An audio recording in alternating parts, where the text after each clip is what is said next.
అందరికీ వందనాలండి. అందరూ బాగున్నారు అనుకుంటున్నాను. చాలామంది నన్ను రీసెంట్గా పరిశుద్ధాత్మ ఎప్పుడు వచ్చింది, పరిశుద్ధాత్మ కొమ్మరింపులు అంటే ఏంటి, అపోస్తుల కార్యాలు 2వ అధ్యాయంలో యోవేలు ప్రవచనం ఉంటుంది కదా, దాని గురించి, బాప్తిస్మం తీసుకున్న వెంటనే పరిశుద్ధాత్మ వచ్చిద్దా, బాప్తిస్మం తీసుకున్న తర్వాత పరిశుద్ధాత్మ వచ్చింది అన్న విషయం మనకి ఎలా తెలిసిద్ది, మనం భాషల్లో మాట్లాడితేనే మనలో పరిశుద్ధాత్మ ఉన్నట్ట, ఇలాంటి అనేక సందేహాలు అడుగుతున్నారు. వాటన్నింటి గురించి కూడా పరిశుద్ధాత్మ మన మీదకి రావడం గురించి ఒక పూర్తి వివరణ ఇవ్వాలి అనే ఉద్దేశంతో ఈ వీడియో చేయడం జరుగుతుంది. ప్రార్థన చేసుకుని మనం ముందుకు వెళ్దాం. కళ్ళు మూసుకున్నట్లయితే ప్రార్థన.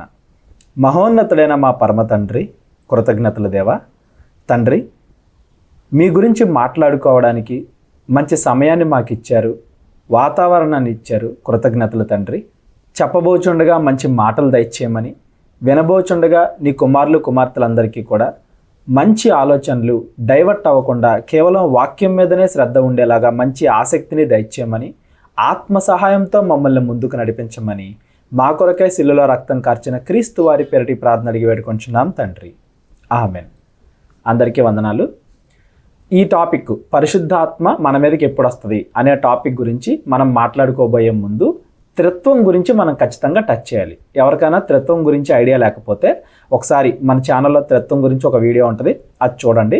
సింపుల్గా చెప్పాలి అంటే తండ్రి, కుమార, పరిశుద్ధాత్మ ఈ ముగ్గురు కూడా వ్యక్తులుగా వేరువేరు, లక్షణాల్లో ఒకటి. పర్సన్స్గా వేరువేరు, పర్సనాలిటీ ఒకటే. లక్షణాల్లో వారు ముగ్గురు ఏకమై ఉన్నారు, వ్యక్తులుగా వారు వేరువేరుగా ఉన్నారు. దేవుడు ఒక్కడే. ఈ విషయాన్ని మీరు గుర్తుపెట్టుకోండి. త్రిత్వంలో దీని గురించి ఇంకొంచెం క్లారిటీగా చెప్పాను. లేదు ముగ్గురు ఒకటనే చెప్పిన వాళ్ళ మాటే నిజం, ముగ్గురు వేరువేరని చెప్పిన వాళ్ళ మాటే నిజం అని ఎవరన్నా చెప్తుంటే ఇద్దరు కూడా అబద్ధం చెప్తున్నారు. అందులో సగం నిజం ఉంది, ఇందులో సగం నిజం ఉంది. అది మాత్రం గుర్తుపెట్టుకోండి. ఇంకా క్లారిటీ కోసం త్రిత్వం మెసేజ్ చూడండి. తండ్రి, కుమార, పరిశుద్ధాత్మ వారు లక్షణాల్లో, వ్యక్తిత్వంలో ఒకటే, వ్యక్తులుగా వేరువేరు. ఇది దేవుడి యొక్క లక్షణం. సరే, పరిశుద్ధాత్మ గురించి మనం వచ్చేద్దాం. పరిశుద్ధాత్మ గురించి అసలు ఈరోజు మనం ఎందుకు మాట్లాడుకుంటున్నాం అంటే, యేసుక్రీస్తు వారు మనకొక మాట ఇచ్చారు. మాట అంటే వాగ్దానం, ప్రమాణం చేసినట్టుగా. నేను మీకు ఒక మాట ఇస్తున్నా అని చెప్పి యేసుక్రీస్తు వారు మనందరికి కూడా ఒక మాట ఇచ్చారు, ఒక వాగ్దానం ఇచ్చారు. ఏంటది? అది చదువుకుని మనం ముందుకెళ్దాం.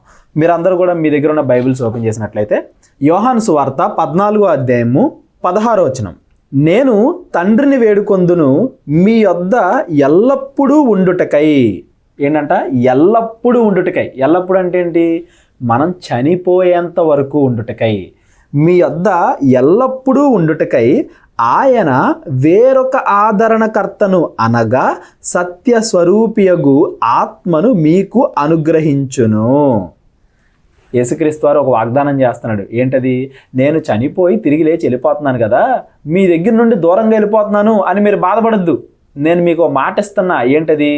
నేను వెళ్ళిపోయినా కానీ ఒక ఆదరణకర్తని మీ కొరకు నేను పంపిస్తాను. తండ్రిని వేడుకుంటా, ఆయన పంపిస్తాడు. అదే పరిశుద్ధాత్మ. ఆయన ఎప్పటి వరకు ఉంటాడు మనతో? మనం చనిపోయేంత వరకు ఎల్లప్పుడూ ఉంటాడు. యేసుక్రీస్తుని మనం చూడాల, కానీ ఆయన వ్యక్తిత్వాన్ని చూసాం, ఆయన యొక్క లక్షణాలు చూసాం, ఆయన గురించి బైబిల్లో చదువుకున్నాం. ఆయన మన కోసం సిలువలో ప్రాణం అర్పించాడు అని బైబిల్లో చదువుకున్నాం. మన హిస్టారికల్ రికార్డ్స్, మన ప్రూఫ్లు కూడా అవే చెప్తున్నాయి, ఎవిడెన్స్ కూడా అదే చెప్తుంది. కానీ కేవలం ఆయన్ని నమ్ముకొని పాపక్షమాపణ పొంది మారు మనసు పొందినంత మాత్రాన మనం పరలోకానికి వెళ్ళలేం. మనం పరలోకానికి వెళ్ళాలి అంటే ప్రతి క్షణము మనతో ఉండి మనల్ని నడిపించే ఒక దైవశక్తి కావాలి అన్న ఉద్దేశంతో మీరు చనిపోయేంత వరకు మీతో ఉండడానికి నేనేం చేస్తాను? పరిశుద్ధాత్మనిస్తాను అని యేసుక్రీస్తు వారు మనకు వాగ్దానం చేశారు. ఈ వాగ్దానం వల్లే ఈరోజు ఈ సబ్జెక్ట్ గురించి మనం మాట్లాడుకుంటున్నాం. మనందరికీ, కేవలం కొంతమందికి కాదు, అందరికీ యేసుక్రీస్తు వారు చేసిన వాగ్దానం ఏంటంటే, మీకు పరిశుద్ధాత్మని నేను ఇస్తాను. ఎప్పటి వరకు? ఎల్లప్పుడూ, మీరు చనిపోయేంత వరకు మీతో ఉండడానికి పరిశుద్ధాత్మని ఇస్తాను అన్నాడు. ఇది యేసుక్రీస్తు వారి వాగ్దానం. అదేంటి? యేసుక్రీస్తు వారు ఈ మాట చెప్పిన తర్వాత నుండే పరిశుద్ధాత్మ దేవుడు వచ్చాడా భూమి మీదకి? పాత నిబంధనలో పరిశుద్ధాత్మ దేవుడు కనబడలేదా అంటే ఉన్నాడు. పాత నిబంధనలో కూడా పరిశుద్ధాత్మ దేవుడు ఉన్నాడు. మనకి సృష్టి కార్యం ప్రారంభంలోనే, ఆదికాండం 1వ అధ్యాయంలోనే పరిశుద్ధాత్మ దేవుడు కనబడతాడు. ఆ తర్వాత చాలామంది వ్యక్తులు న్యాయాధిపతుల్లో ఆయన ఉండి నడిపించడం, న్యాయాధిపతుల ద్వారా యుద్ధాలు గెలిపించడం, న్యాయాధిపతుల ద్వారా జనాలకు తీర్పు తీర్చే విషయంలో ఆయన ఉండడం. సౌలు, అలాగే దావీదు, సొలొమోను, సమూయేలు, అనేక మంది, మోషే, అనేక మంది మీదకి పరిశుద్ధాత్మ దేవుడు వచ్చి వాళ్ళందరూ కూడా పరిశుద్ధాత్మతో నిండుకొని అనేక కార్యాలు చేశారు అని బైబిల్లో ఓల్డ్ టెస్ట్మెంట్లో మనకి క్లియర్గా ఉంది. మరి న్యూ టెస్ట్మెంట్లో యేసుక్రీస్తు వారు ప్రత్యేకంగా నేను మీకు పరిశుద్ధాత్మనిస్తాను అని వాగ్దానం చేశాడు కదా, ఇదేంటి? దానికి దీనికి తేడా ఏంటంటే, పాత నిబంధనలో పరిశుద్ధాత్మ దేవుడు వస్తూ వెళ్తూ ఉండేవాడు. మనతో పాటు మనం చనిపోయేంత వరకు ఉండేలా కాదు, వస్తూ వెళ్ళిపోతూ ఉండేవాడు. యేసుక్రీస్తు వారు చేసిన వాగ్దానం ఏంటంటే, మీతో ఎల్లప్పుడూ ఉండడానికి నేను పరిశుద్ధాత్మని మీ దగ్గరికి పంపిస్తున్నాను. మళ్ళీ ఆయన వచ్చి వెళ్ళిపోవడం అది కాదు, మీరు చనిపోయేంత వరకు మీతో ఉండి మిమ్మల్ని సర్వసత్యములోనికి ఆయన నడిపించును అని ఇదే యోహాను సువార్త మనకు చెప్తుంది. ఆయన ఎందుకు వస్తున్నాడు? మనం వాక్యాన్ని తెలుసుకున్నాం, అందులో మనం నిలబడ్డానికి, చివరి వరకు తప్పిపోకుండా నిలబడ్డానికి పరిశుద్ధాత్మ దేవుడు వస్తున్నాడు. ఎప్పటి వరకు ఉంటాడు? ఎల్లప్పుడు, చనిపోయేంత వరకు ఉంటాడు. పాత నిబంధనలో వస్తూ వెళ్తూ ఉండేవాడు. అట్లా కాదు, వస్తూ వెళ్తాం కాదు బాబు, నేను మీకు పర్మనెంట్గా ముద్ర అంటాడు మనకి బైబిల్లో. ఒక ముద్రలాగా చూడండి, ఆ వచనం కూడా చదువుకుందాం మనం. ఎఫెసీయులకు రాసిన పత్రిక 1వ అధ్యాయము 13వ వచనం. మీరును సత్యవాక్యమును అనగా మీ రక్షణ సువార్తను విని క్రీస్తునందు విశ్వాసము ఉంచి వాగ్దానము చేయబడిన ఆత్మచేత ముద్రింపబడిరి. ఏంటంట? ముద్ర. మనము దేవుని పిల్లలము అనడానికి పరిశుద్ధాత్మని ఒక ముద్ర, ఏదో స్టాంప్ వేసినట్లుగా, ఎవరన్నా డాక్యుమెంట్ యాక్సెప్ట్ చేసినప్పుడు స్టాంప్ వేస్తారు కదా, ఇది మేము అప్రూవ్ చేసాము అని. మనం మారు మనసు పొందిన తర్వాత ఇదిగో మనము దేవుని పిల్లలము అని దేవుడు వేసే ముద్ర ఏంటంటే పరిశుద్ధాత్మ. చనిపోయేంత వరకు మనం పరిశుద్ధాత్మ ద్వారా ముద్రింపబడి ఉన్నాం. పాత నిబంధనలో వచ్చి వెళ్తూ ఉండేవాడు భూమి మీదకి, కానీ కొత్త నిబంధనలో యేసుక్రీస్తు వారి శిలువ మరణం తర్వాత, పరలోకానికి యేసుక్రీస్తు వారు వెళ్ళిపోయిన తర్వాత పరిశుద్ధాత్మ దేవుడు వచ్చి మనలోనే శాశ్వత కాలం వరకు, మరలా యేసుక్రీస్తు వారు 2వ రాకడ వరకు కూడా ఉంటాడు. ఇది యేసుక్రీస్తు వారు ఇచ్చిన వాగ్దానం. ఇది ఎప్పుడు నెరవేరింది? మనందరికీ తెలుసు. అపోస్తలుల కార్యాలు 2వ అధ్యాయంలో పెంతెకోస్తు పండగ దినమున యేసుక్రీస్తు వారు ఆరోహణమై వెళ్ళిపోయిన తర్వాత అపోస్తలులందరూ కూడా ఒక చోట ఉన్నప్పుడు అగ్ని నాలుకల వలె ఆకాశము నుండి పరిశుద్ధాత్మ భూమి మీదకి దిగింది అని మనం అపోస్తలుల కార్యాల్లో చదువుకుంటాం. అంటే ఏంటి? పరిశుద్ధాత్మ దేవుడు అపోస్తల కార్యాలు 2వ అధ్యాయంలో భూమి మీదకి వచ్చాడు. అంత ముందు కూడా వచ్చాడు, పాత నిబంధనలో వచ్చాడు, కానీ అది టెంపరరీ, వస్తూ వెళ్ళిపోతూ ఉండేవాడు. అపోస్తల కార్యాలు 2వ అధ్యాయంలో ఆయన దిగాడు కదా భూమి మీదకి. ఇక అక్కడ నుండి భూమి మీదే మనతోనే ఎల్లప్పుడూ సదాకాలము ఉంటాడు. మనల్ని సర్వసత్యంలో మనం చనిపోయేంత వరకు నడిపిస్తూనే ఉంటాడు. యేసుక్రీస్తు వారు 2వ రాకడ వచ్చేంత వరకు కూడా. పాత నిబంధనలు ఇప్పుడు నేను దావీదుని అనుకుందాం, నా ద్వారా ఒక కార్యం జరగాలి అన్నప్పుడు పరిశుద్ధాత్మ వచ్చేది, ఆ కార్యం జరిగేది, ఆ కార్యం జరిగిన తర్వాత పరిశుద్ధాత్మ వెళ్ళిపోయేది.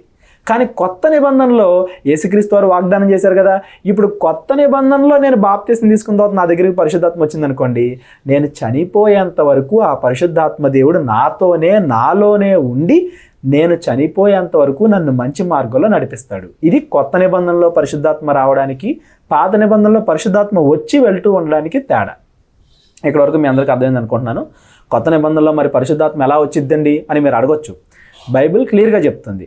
కొత్త నిబంధనలో పరిశుద్ధాత్మ ఎప్పుడు వచ్చిద్ది అంటే అపోస్తలుల కార్యాలు 2వ అధ్యాయము 38వ వచనం. పేతురు, మీరు మారు మనస్సు పొంది పాపక్షమాపణ నిమిత్తము ప్రతివాడు యేసుక్రీస్తు నామమున బాప్తిస్మము పొందుడి, అప్పుడు మీరు పరిశుద్ధాత్మ అను వరము పొందుదురు.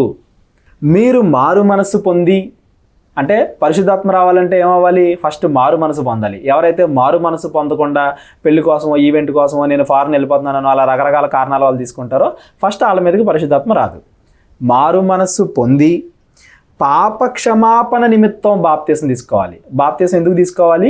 నా పాపాలు దేవుడు క్షమించాలి అని, నా పాపాల కోసం నేను పశ్చాత్తాపడి తీసుకోవాలి. అంతేగాని నాకు ఇల్లు వచ్చింది, బంగారం వచ్చింది, సంఘంలో సభ్యత్వం వచ్చింది, ఏదో ఆశించి తీసుకోకూడదు బాప్తిసం. పాప క్షమాపణని ఆశించి నేను చేసిన పాపాలని దేవుడు క్షమిస్తాడు అన్న ఉద్దేశంతో బాప్తిసం తీసుకోవాలి.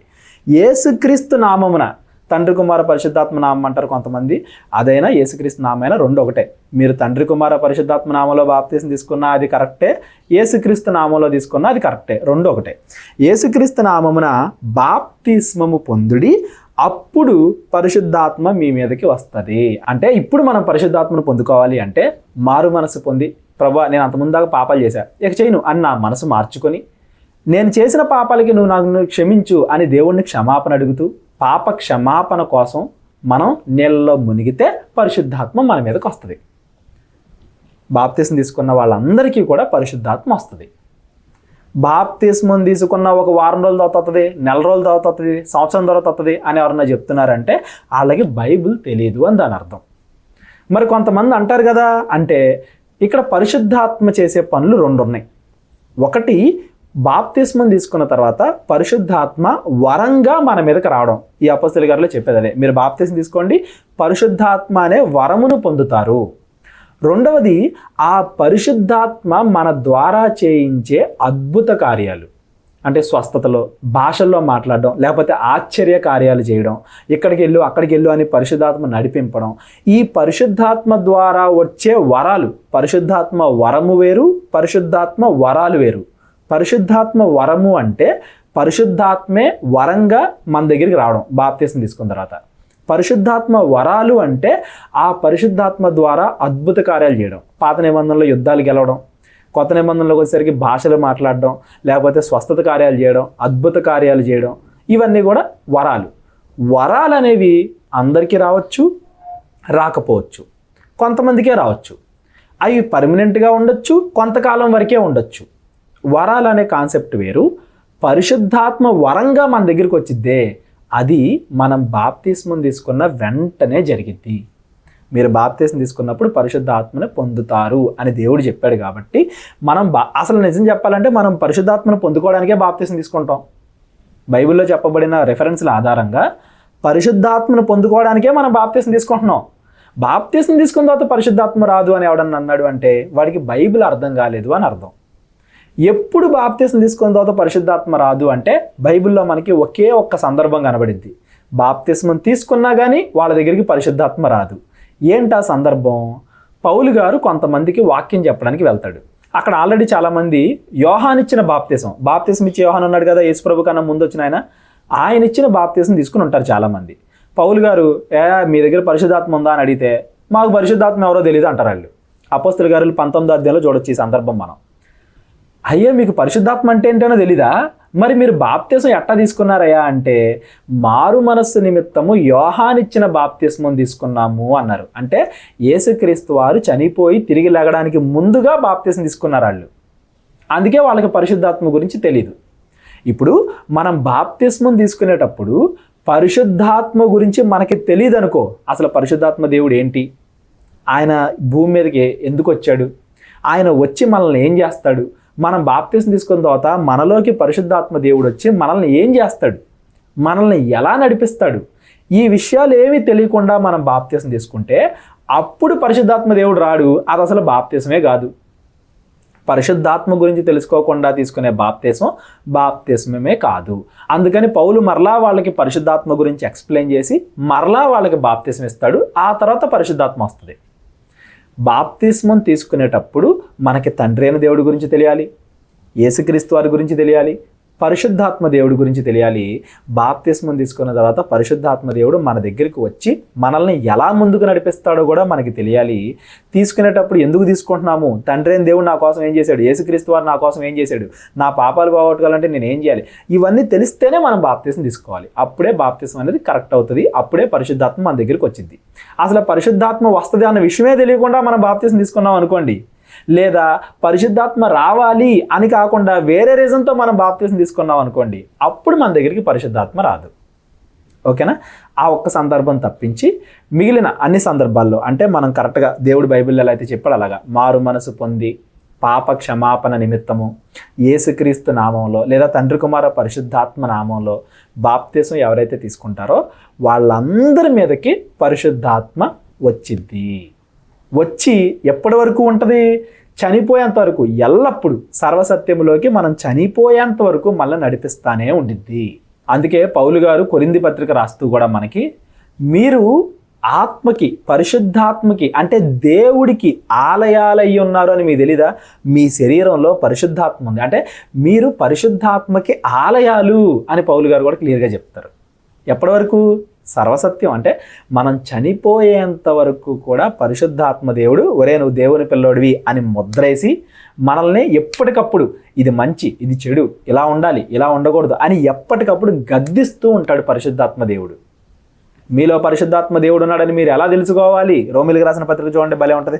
8వ అధ్యాయము 9వ వచనం, దేవుని ఆత్మ మీలో నివసించి ఉన్న ఎడల మీరు ఆత్మ స్వభావము గలవారే గాని శరీర స్వభావము గలవారు కారు. ఎవడైనను క్రీస్తు ఆత్మ లేని వాడైతే వాడు ఆయన వాడు కాదు. క్రీస్తు మీలో ఉన్న ఎడల మీ శరీరము పాప విషయమై మృతమైనది గాని మీ ఆత్మ నీతి విషయమై జీవము కలిగినది. పరిశుద్ధాత్మ మనలో ఉంటే ఎప్పటికప్పుడు నేను పాపానికి దూరం అవ్వాలి, మరణానికి దూరం అవ్వాలి, దేవుడికి దగ్గర అవ్వాలి, జీవానికి దగ్గర అవ్వాలి అని మనలో ఒక ఊరెడి నీటి బొగ్గగా, ఎప్పటికప్పుడు ఒక సంచకరువుగా ఆత్మ మనల్ని ప్రేరేపిస్తూ ఉంటుంది. అదే అధ్యాయం మనం ఇంకా కిందకి వెళ్ళామనుకోండి, దేవుని ఆత్మ 14వ వచనం, దేవుని ఆత్మ చేత ఎందరూ నడిపింపబడుదురో వారందరూ దేవుని కుమారులైందురు. ఏలయనగా మరలా భయపడుటకు మీరు దాస్యపు ఆత్మను పొందలేదు గాని దత్తపుత్రాత్మను పొందితిరి. ఆ ఆత్మ కలిగిన వారై మనము అబ్బా తండ్రి అని మొరపెట్టుచున్నాము. మనము దేవుని పిల్లలము అని ఆత్మ తానే మన ఆత్మతో కూడా సాక్ష్యం ఇచ్చుచున్నాడు. పరిశుద్ధాత్మ మనలో ఉంటే మనము దేవుని పిల్లలం అనే రియలైజేషన్ మనకు వస్తుంది.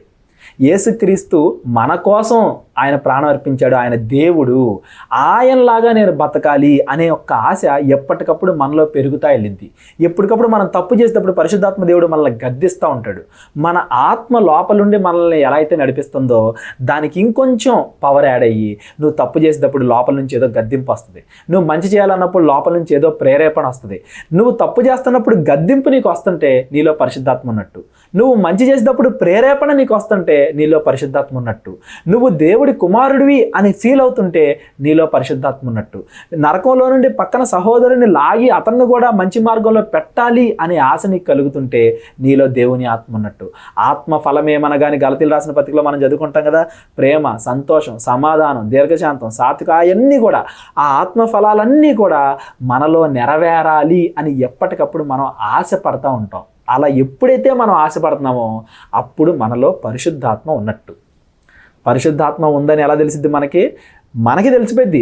ఆత్మ మన ఆత్మతో కూడా కలిసిపోయి ఇదిగో అని సాక్ష్యం ఇస్తుంది, మీరు దేవుని కుమారులు అని సాక్ష్యం ఇస్తుంది. ఎవరికైనా కానీ మీరు బాప్తిసం తీసుకున్నా కానీ అయ్యా పరిశుద్ధాత్మ నాలో ఉందా లేదా అనే డౌట్ మీకు వస్తుంటే ఒకసారి మీరు ఆలోచించండి, పాపం చేసేటప్పుడు గద్దింపు మీకు వస్తుందా? మంచి చేయాలి అనే ప్రేరేపణ మీకు వస్తుందా? దేవుని పిల్లలము అనే ఆ స్థిరత్వం, ఆ ఖచ్చితత్వం మీకు వస్తుందా? మనం దేవుని పిల్లలము అని, మనము సంఘము అనే ఖచ్చితత్వం మీకు వస్తుందా? దేవుడు నా మాట వింటున్నాడు, ఈ దేవుడికి దగ్గరైన భావం మీకు కలుగుతుందా? మన సహోదరుల్ని ఇంకా రక్షణ పొందిన వాళ్ళను కూడా దేవుడి దగ్గర నడిపించాలి అనే ఆలోచన మీకు కలుగుతుందా? ఇవన్నీ మీకు కలుగుతుంటే మీలో ఆత్మ ఉన్నట్టు. ఇవన్నీ మీకు కలగకపోతుంటే ఒకసారి మీరు బాప్తిసం తీసుకున్న సందర్భం గుర్తెచ్చుకోండి. మీరు పెళ్లి కోసమో ఇంకో దానికోసమో ఆశించి తీసుకున్నారేమో, పాప క్షమాపణ కోసం తీసుకోలేదేమో, మారు మనసు పొందకుండా తీసుకున్నారేమో, పరిశుద్ధాత్మ గురించి తెలుసుకోకుండా తీసుకున్నారేమో, పరిశుద్ధాత్మ దేవుడు నా మీదకి వస్తాడు అని తెలియకుండా తీసుకున్నారేమో.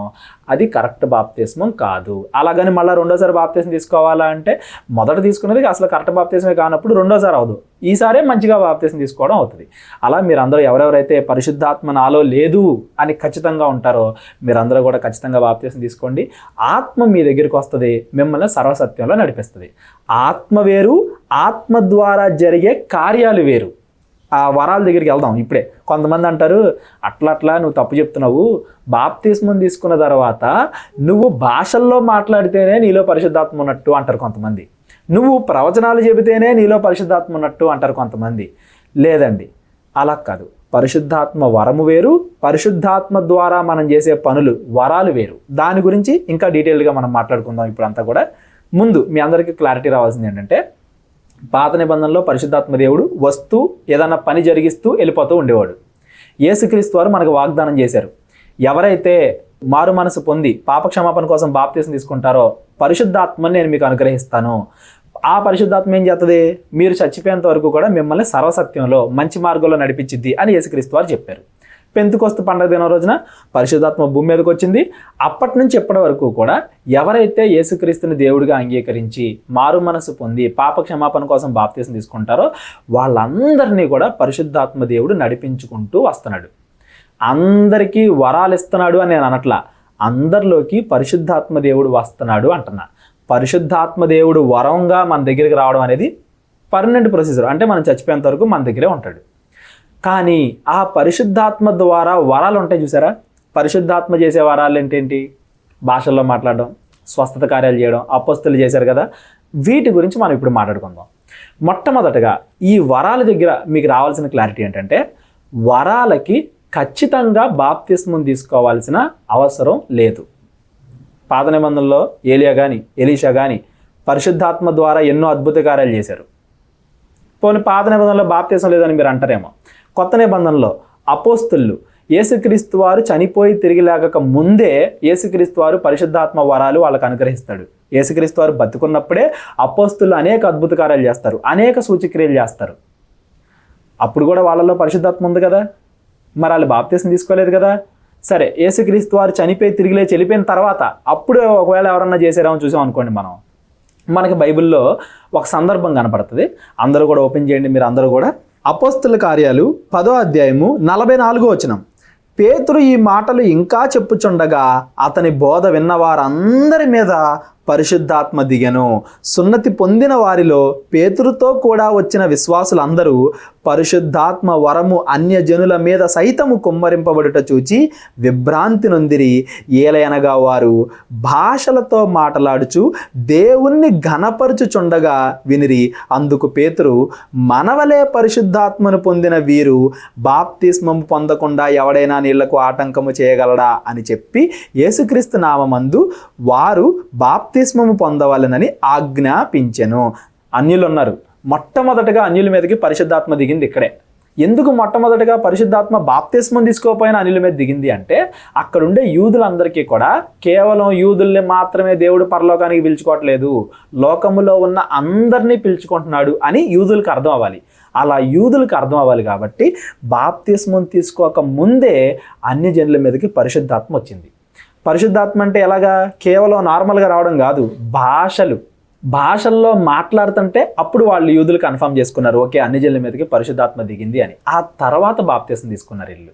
భాషల్లో మాట్లాడడం వేరు, బాప్తిస్మం తీసుకున్న తర్వాత పరిశుద్ధాత్మ రావడం వేరు. భాషల్లో మాట్లాడే అనే దాని గురించి బాప్తిస్మం కంపల్సరీ కాదు. ఇక్కడ చూశారు కదా, అన్యులు వాళ్ళు బాప్తిస్మం తీసుకోక ముందే పరిశుద్ధాత్మ వాళ్ళ మీదకి వచ్చింది, వాళ్ళు భాషల్లో మాట్లాడారు. ఉదాహరణకి, ఇవాళ నేను పరలోకం వెళ్ళాలంటే నాకు పరిశుద్ధాత్మ కావాలి. నేను బాప్తిస్మం తీసుకుంటే పరిశుద్ధాత్మ అనే వరం నాకు వస్తుంది. ఈ వాగ్దానం ప్రపంచంలో ఉన్న ప్రతి ఒక్కరికి వర్తించిద్ది. ఎవరు బాప్తిస్మం తీసుకున్నా పరిశుద్ధాత్మ వాళ్ళ మీదకి వస్తుంది. కానీ పరిశుద్ధాత్మ ద్వారా వరాలు ఉన్నాయి కదా, స్వస్థత కార్యాలు, అద్భుత కార్యాలు, ఈ భాషల్లో మాట్లాడడం, ఇవి అందరి కోసం కాదు, కొంతమంది కోసమే. అవి దేవుడు సమయాన్ని బట్టి, సందర్భాన్ని బట్టి, ఏ అవసరతను బట్టి ఎలా అంటే అలా ఇస్తాడు. అంతేగాని అవి అందరికీ వస్తాయి, అవి వస్తేనే మనలో పరిశుద్ధాత్మ ఉన్నట్టు అని కాదు. పరిశుద్ధాత్మ వరం వేరు, వరాలు వేరు. ఈ విషయాన్ని ఇంకొంచెం డీటెయిల్గా మనం చూద్దాం. పరిశుద్ధాత్మ వరంకి వరాలకి తేడా ఇంకొంచెం డీటెయిల్గా మనం ఆలోచిద్దాం. మీరు అందరూ అపోస్తుల కార్యాల్లో ఒక సందర్భం చూడండి. ఇక్కడ ఏం జరిగిందంటే, మొదటి సంఘంలో ఒక చిన్న గొడవ అయింది. ఏంటా గొడవ చూడండి. 6వ అధ్యాయము 1వ వచనం. ఆ దినములలో శిష్యుల సంఖ్య విస్తరించుచున్నప్పుడు అనుదిన పరిచర్యలో తమలోని విధవరాండ్రను చిన్న చూపు చూసిరని హెబ్రీయుల మీద గ్రీకు భాష మాట్లాడు యూదులు సనగసాగిరి. అంటే కొంతమందికి రెండు భాషలు మాట్లాడే వాళ్ళకి చిన్న గొడవ వచ్చింది. ఆ గొడవకి అపోస్తలు ఏమని సమాధానం చెప్తున్నారు చూడండి. అప్పుడు 12 అపోస్తలు తమ యొద్దకు శిష్యుల సమూహమును పిలిచి, మేము దేవుని వాక్యమును బోధించుట మాని ఆహారం పంచిపెట్టుట యుక్తము కాదు. కాబట్టి సహోదరులారా, ఆత్మతోనూ జ్ఞానముతోనూ నిండుకొని మంచి పేరు పొందిన 7 మనుష్యులను మీలో ఏర్పరచుకొనుడి, మేము వారిని ఈ పనికి నియమింతుము అంటే చిన్న గొడవ వచ్చింది కదా, ప్రతి ఇలా ఆహారం దగ్గర దాని దగ్గర భాషల దగ్గర నేను గొడవలు పడితే మేము సాల్వ్ చేయలేము, అంత టైం మా దగ్గర లేదు, మేము సువార్త ప్రకటించాలి, కాబట్టి మీరేం చేయండి అంటే ఒక 7 తీసుకురండి. ఆ 7 ఎలాంటి వాళ్ళు అయి ఉండాలి? మనకి అపోస్తలుల కార్యాలు 2వ అధ్యాయంలో సంఘంలో 3000 మంది బాప్తిస్మం తీసుకున్నారు కదా ఒకటేసారి. బాప్తిస్మము తీసుకొని ఆత్మతో నిండిన వారై ఉండాలి. అంటే ఏంటి? ఇప్పుడు ఎవరు 7 పిలిచారో ఆ 7 కూడా ఆల్రెడీ బాప్తిస్మం తీసుకున్నారు, పరిశుద్ధాత్మ అనే వరాన్ని పొందుకున్నారు కదా. ఇప్పుడు వరాన్ని పొందుకున్న తర్వాత ఏం జరిగింది? 7 తీసుకొచ్చారు. 7 తీసుకొచ్చిన తర్వాత వీళ్ళు ఏం చేస్తారు చూడండి. 5వ వచనం, ఈ మాట జనసమూహం అందరికీ ఇష్టమైనందున వారి విశ్వాసముతోనూ పరిశుద్ధతతోనూ నిండిన వాడైన స్తెఫెను, ఫిలిప్పు, ప్రొకొరు, నికానోరు, తీమోను, పర్మెనాసు, యూదుల మత ప్రవిష్టుడును అంత్యకువాడును అగు నికోలసు అను వారిని ఏర్పరచుకొని వారిని అపోస్తలుల ఎదుట నిలువబెట్టిరి. వీరు ప్రార్థన చేసి వారి మీద చేతులుంచిరి. ప్రార్థన చేసి చేతులుంచిన తర్వాత 8వ వచనం, స్తెఫను కృపతోనూ బలముతోనూ నిండిన వాడై ప్రజల మధ్య మహత్కార్యములను గొప్ప సూచక క్రియలను చేయుచుండెను. ఇప్పుడు స్తెఫను మీదకి అపోస్తలుల చేతుల నుంచి ప్రార్థన చేసిన తర్వాత వచ్చింది ఏంటిది? పరిశుద్ధాత్మ అనే వరం కాదు, పరిశుద్ధాత్మ అనే వరాలు. పరిశుద్ధాత్మ అనే వరం స్తెఫన్కి ఎప్పుడు వచ్చింది? బాప్తిస్మం తీసుకున్నప్పుడు పరిశుద్ధాత్మ వచ్చింది. ఆ స్తెఫన్లోకి వచ్చిన పరిశుద్ధాత్మ అతడు చనిపోయేంత వరకు ఉంటుంది, చివరి వరకు ఉంటుంది. కానీ ఆ పరిశుద్ధాత్మ ద్వారా వరాలు, అద్భుత కార్యాలు, మహత్కార్యాలు చేయడానికి అపోస్తలులు మళ్ళీ చేతుల నుంచి ప్రార్థన చేశారు. ఇప్పుడేం వచ్చాయి? వరాలు వచ్చాయి. బాప్తిస్మం తీసుకున్నప్పుడు పరిశుద్ధాత్మ అనే వరం వచ్చింది. అపోస్తలుల చేతుల నుంచి ప్రార్థన చేసినప్పుడు పరిశుద్ధాత్మ యొక్క వరాలు, మహత్కార్యాలు, అద్భుత కార్యాలు చేసే శక్తి వచ్చింది. బాప్తిస్మం తీసుకోగానే పరిశుద్ధాత్మ అందరి మీదకి వచ్చింది. వరాలు అనేవి అందరికీ కాదు. ఇంకా మనం కొరింథీయులకు రాసిన పత్రికలో, రోమీయులకు రాసిన పత్రికలో పౌలు గారు చాలా క్లియర్గా చెప్తారు. వరాలు అందరి కోసం కాదు అని కూడా చెప్తాడు, ఎప్పుడెప్పుడు వస్తాయో కూడా చెప్తాడు. అవి కూడా మనం డిస్కస్ చేసుకుందాం. ముందు ఇప్పుడు మనకు అర్థం అవ్వాల్సిన విషయం ఏంటంటే, బాప్తిస్మం తీసుకున్న తర్వాత పరిశుద్ధాత్మ వస్తుంది. దాన్ని ఆత్మతో నిండుకోవడం అంటారు. దాన్ని పరిశుద్ధాత్మ వరము అంటారు. ఆ పరిశుద్ధాత్మ వరం అనేది మనకి బహిరంగంగా కనబడదు. అంటే భాషల్లోనో, మహత్కార్యాల్లోనో, అద్భుత కార్యాల్లోనో ఇలా కనబడదు. మనలో ఉండి మనం మంచి కార్యాలు చేయడానికి మనల్ని ప్రేరేపించింది. మనలో ఉండి మనం తప్పు చేస్తుంటే మనల్ని గద్దించింది. ఆత్మ ఫలాలు మనలో నెరవేరాలి అని ఆత్మ మనల్ని ప్రేరేపించింది. అది పరిశుద్ధాత్మ మనలో ఉండి చేసే పని. పరిశుద్ధాత్మ దేవుడు మనలో ఉన్నాడంటానికి సాక్ష్యము అది. ఇక వరాల దగ్గరికి వచ్చేద్దాం మనం. ఇప్పుడు పౌలు గారు ఉన్నారు. సేమ్ పౌలు గారి దగ్గర కూడా ఇలాంటి సందర్భమే మనం చూడొచ్చు. పౌలు గారు కూడా చూడండి, పౌలు గారు బాప్తిస్మం తీసుకుంటారు. ఎక్కడ తీసుకుంటారు? అదే అపోస్తలుల కార్యాలు 9వ అధ్యాయం 17వ వచనం. అననీయ వెళ్ళి ఆ ఇంట ప్రవేశించి అతని మీద చేతులుంచి, సౌలా సహోదరుడా, నీవు వచ్చిన మార్గములో నీకు కనబడిన ప్రభువైన యేసు నీవు దృష్టి పొంది పరిశుద్ధాత్మతో నింపబడినట్లు నన్ను పంపియున్నాడని చెప్పెను. అప్పుడే అతని కన్నుల నుండి పొరవంటివి రాలగా అతడు దృష్టి కలిగి లేచి బాప్తిస్మము పొందెను. కన్నులు మళ్ళా చూడడానికి, దృష్టి రావడానికి కన్నుల మీద పొరల వంటివి రాలిని. పరిశుద్ధాత్మను పొందుకోవడానికి పౌలు ఏం చేశాడు? బాప్తిస్మం తీసుకున్నాడు. ఇప్పుడు బాప్తిస్మం తీసుకున్న తర్వాత పౌలు పొందుకున్నది ఏంటిది? పరిశుద్ధాత్మ అనే వరం. రెండిటికి కూడా పరిశుద్ధాత్మతో నింపబడ్డం అనే పేరు. పరిశుద్ధాత్మతో నింపబడ్డం అనేది మొట్టమొదటిసారి బాప్తిస్మం తీసుకున్నప్పుడు జరిగేది. పరిశుద్ధాత్మ వరంగా మన దగ్గరికి రావడం. ఆ తర్వాత మళ్ళీ నింపబడ్డం అని చాలాసార్లు చెప్తాడు. మళ్ళా పరిశుద్ధాత్మ చేత నిండుకున్నాడు పౌలు, మళ్ళా పరిశుద్ధాత్మ చేత నిండుకున్నాడు పౌలు, మళ్ళా పరిశుద్ధాత్మ చేత నిండుకున్నాడు పౌలు అని. అదేంటి? వరాలకు సంబంధించింది. ఇప్పుడు అప్పుడు నిండుకున్నాడు అన్నాడు కదా అని ముందు పరిశుద్ధాత్మ లేదు అని కాదు. పరిశుద్ధాత్మ ఉంది. మరలా నిండుకోవడం అంటే ముందు వరం వచ్చింది, ఇప్పుడు వరాలు వస్తున్నాయి అని దాని ఉద్దేశం. ఇక్కడేమొచ్చింది పౌలు గారికి? కేవలం వరం. బాప్తిస్మం తీసుకున్న తర్వాత పరిశుద్ధాత్మ అనే వరం వచ్చింది. ఆ పరిశుద్ధాత్మ పౌలు గారు చనిపోయేంత వరకు పౌలు గారిని మంచి మార్గంలో నడిపిస్తూ ఉంటుంది. అయితే ఇప్పుడు నెక్స్ట్ తర్వాత ఏం జరిగింది? మళ్ళీ మీరు 13వ అధ్యాయం చూడండి. అపోస్తలుల కార్యాలు 13వ అధ్యాయంకి వెళ్ళేసరికి 2వ వచనం, వారు ప్రభువుని సేవించుచు ఉపవాసము చేయుచుండగా పరిశుద్ధాత్మ, నేను బర్నబాను సౌలును పిలిచిన పని కొరకు వారిని ప్రత్యేకపరచండి అని వారితో చెప్పాను.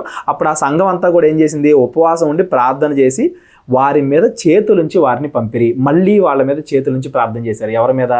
పౌలు మీద, బర్నబా మీద. కాబట్టి వీరు పరిశుద్ధాత్మ చేత పంపబడిన వారై సెలూకైకు వచ్చి అక్కడ వాటే. అంటే ఫస్ట్ ఎటెల్లాలో కూడా పరిశుద్ధాత్మే చెప్పింది.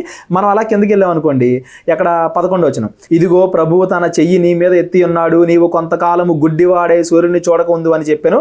వెంటనే మబ్బును చీకటి అతన్ని కమ్మిన గనుక అతడు తిరుగుచు ఎవరైనా చెయ్యి పట్టుకుని నడిపింతురా అని వెతుకుచుండెను. ఇక్కడ 13వ అధ్యాయంలో వాళ్ళు ప్రార్థన చేసి నింపారు, అప్పుడు మరలా పరిశుద్ధాత్మతో నిండుకున్నాడు అని రాయబడింది కదా. ఇప్పుడేమొచ్చాయి పౌలు గారి మీదకి? పరిశుద్ధాత్మ వరాలు వచ్చాయి. కిందే ఎగ్జాంపుల్, ఇదిగో నువ్వు గుడ్డోడు అయిపోతావు అన్నాడు, గుడ్డోడు అయిపోయాడు ఒకడు.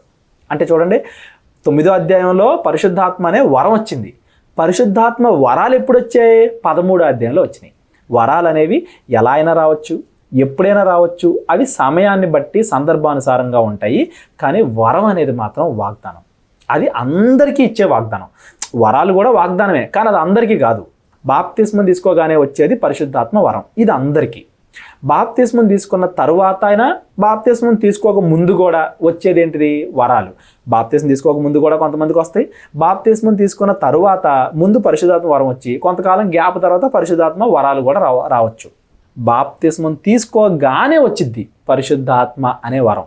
మనలోకి వచ్చి మనలో ఉండి సర్వసత్యంలో మనల్ని నడిపిస్తాడు పరిశుద్ధాత్మ దేవుడు. ఇది బాప్తిస్మం తీసుకోగానే వచ్చే దాని గురించి చెప్పబడింది. మన యోవేలు ప్రవచనం చదువుకుందాం, అదైతే ఇంకా క్లియర్గా ఉంటుంది. అపోస్తుల కార్యాలు 2వ అధ్యాయంలో 16వ వచనం, యోవేలు ప్రవక్త ద్వారా చెప్పబడిన సంగతి ఇదే. యోవేలు అంత్య దినాల్లో ఏం జరిగిద్ది అని 3 విషయాలు చెప్పాడు. ప్రవచనంలో 3 విషయాలు ఉన్నాయి. ఏంటవి 3? మొదటిది, అంత్యకాలమందు నేను మనుషుల అందరి మీద నా ఆత్మను కుమ్మరించెదను. మనుషులందరూ అంటే ఎవరు? ఎవరైతే బాప్తిస్మం తీసుకుంటారో వాళ్ళందరూ. మళ్ళీ బాప్తిస్మం తీసుకున్న ఒకటి మీదకి వచ్చింది పరిశుద్ధాత్మ, ఈడు కూడా బాప్తిస్మం తీసుకున్నాడు కానీ వీడి మీదకి రాదు, అట్లాంటిది ఏం లేదు. బాప్తిస్మం తీసుకున్న అందరి మీదకి కరెక్ట్గా బాప్తిస్మం, మళ్ళీ రాంగ్గా బాప్తిస్మం కాదు, కరెక్ట్గా బాప్తిస్మం తీసుకున్న అందరి మీదకి పరిశుద్ధాత్మ వస్తుంది. ఇది వాగ్దానం, మనుషులందరి మీద ఆత్మను కుమ్మరించేదను. ఇక ఇది కిందదేంటి? అందరికి కాదు, వాళ్ళలో కొంతమందికి. మీ కుమారులు మీ కుమార్తెలు ప్రవచించెదరు, మీ యవనులకు దర్శనములు కలుగును, మీ వృద్ధులు కలలు కందురు. ఆ దినములలో నా దాసుల మీదను నా దాసురాండ్ర మీదను నా ఆత్మను కుమ్మరించెదను గనుక వారు ప్రవచించెదరు. ఇదేంటిది? ఇప్పుడు మొదటి సంఘం ఉంది, వెంటనే వాళ్ళ మీదకి పరిశుద్ధాత్మ రాగానే వాళ్ళు భాషలతో మాట్లాడారు. పౌలు గారు మహత్కార్యాలు చేయడం మొదలెట్టారు, శిష్యులు అద్భుత కార్యాలు చేయడం మొదలెట్టారు, స్వస్థతలు చేయడం మొదలుపెట్టారు. విషం, పౌలు గారికి విషం అంటే పాము కాటేసినా కానీ విషం ఎక్కల. అంటే ఇవన్నీ కూడా అద్భుత కార్యాలు. ఇవి అందరికీ కాదు, అపోస్తులకి ఉన్నాయి, అపోస్తులు ఎవరైతే చేతి మీద నుంచి ప్రార్థన చేశారో వాళ్ళకి ఉన్నాయి. మొదటి సంఘంలో, ఆదిమ సంఘంలో, మొదటి శతాబ్దంలో చాలామందికి ఈ పరిశుద్ధాత్మ వరాలు కూడా ఉన్నాయి. మొదటి పార్ట్ పరిశుద్ధాత్మ అనే వరాన్ని ఇవ్వడం, మొదటి 2 లైన్లు. అంటే ఏ 2 లైన్లు? అంత్య దినముల మీద నేను మనుషులందరి మీద నా ఆత్మను కుమ్మరించేదను, అంటే పరిశుద్ధాత్మ వరం గురించి. కింద చెప్పబడింది పరిశుద్ధాత్మ వరాల గురించి. ఇకపోతే 3వ పార్టు, పైన ఆకాశమందు మహత్కార్యములను, కింద భూమి మీద సూచక క్రియలను, రక్తమును, అగ్నిని, పొగ, ఆవిరి వంటివి కలుగజేసేదను. ప్రభు ప్రత్యక్షముగా ఆ మహాదినము రాకమునుపు సూర్యుడు చీకటిగాను చంద్రుడు రక్తముగాను మారును. అప్పుడు ప్రభువు నామమును బట్టి ప్రార్థన చేయు వారందరూ రక్షణ పొందుదురు. ఇది యేసు ప్రభు 2వ రాకడ సమయంలో జరిగింది. 3 కూడా యోవేలు ప్రవచనాల్లో ఉన్నాయి. 1 పరిశుద్ధాత్మ వరం రావడం, 2 పరిశుద్ధాత్మ వరాలు రావడం, 3 యేసు ప్రభువే డైరెక్ట్గా వచ్చినప్పుడు భూమి అంతమైపోవడం. ఇది పరిశుద్ధాత్మ ఏం చేసిద్ది అనే 3 పనులు ఒక్క ప్రవచనంలో, యోవేలు ప్రవచనంలో. ఇప్పుడు పరిశుద్ధాత్మ వరాల గురించి కాసేపు మనం ఆలోచిద్దాం. ఎందుకంటే ఈ మధ్య చాలామంది ఈ పరిశుద్ధాత్మ వరాల దగ్గర, భాషల దగ్గర చాలామంది కన్ఫ్యూజ్ అవుతున్నారు. ఫస్ట్ నేను మీ అందరికీ ఆన్సర్ చేద్దాం అనుకుంటుంది ఏంటంటే, పరిశుద్ధాత్మ వరాలు ఆగిపోయాయి అని చాలామంది అంటారు. ఆగిపోయినాయి అని బైబిల్ ఎక్కడ చెప్పట్లా. పరిశుద్ధాత్మ వరాలు ఏవి కూడా ఆగలేదు, కానీ అవి అందరి కోసం కాదు. ఇది మీరు గుర్తుపెట్టుకోండి. పరిశుద్ధాత్మ వరాలు అందరి కోసం కాదు. బాప్తిస్మం తీసుకుంటే పరిశుద్ధాత్మ అనే వరం వచ్చిద్ది, ఇది అందరి కోసం. పరిశుద్ధాత్మ వరాలు అనేవి అందరి కోసం కాదు.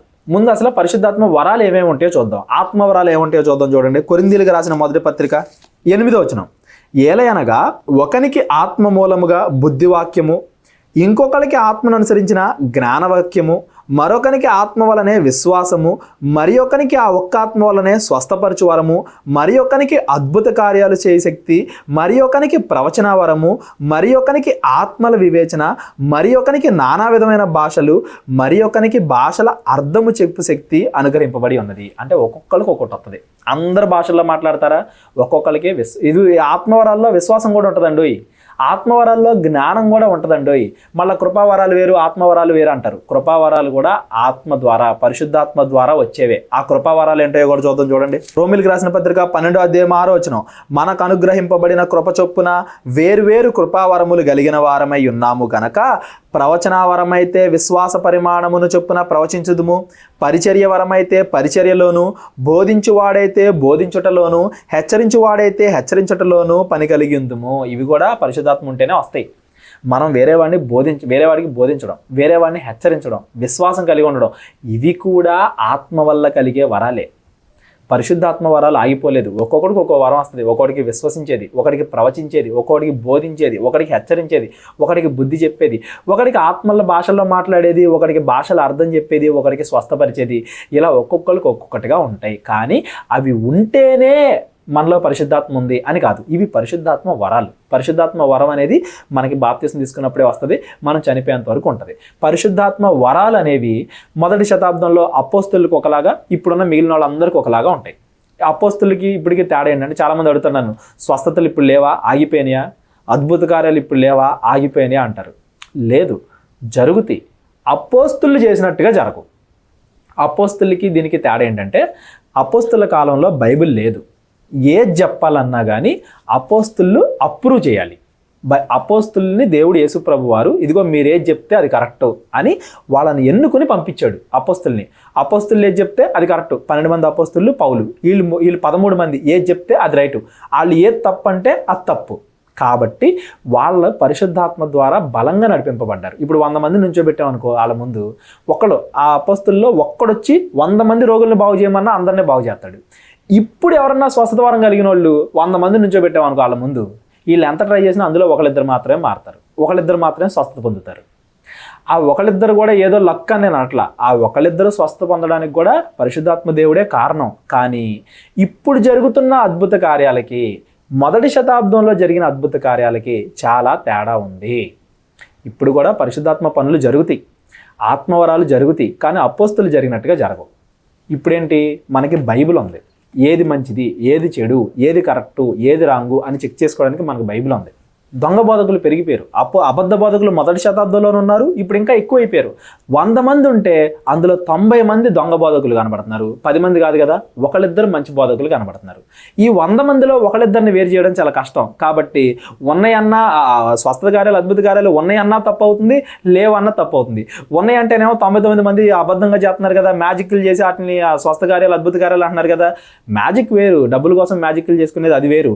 కానీ దాన్ని కూడా తీసుకొచ్చి సంఘం ముందు చేసి ఇవే మాకు అద్భుత కార్యాలు దేవుడు మాకు ఇచ్చాడు, మేము చెప్పేదే కరెక్ట్ అంటున్నారు కొంతమంది. 100లో 90 మంది వాళ్ళే ఉంటున్నారు.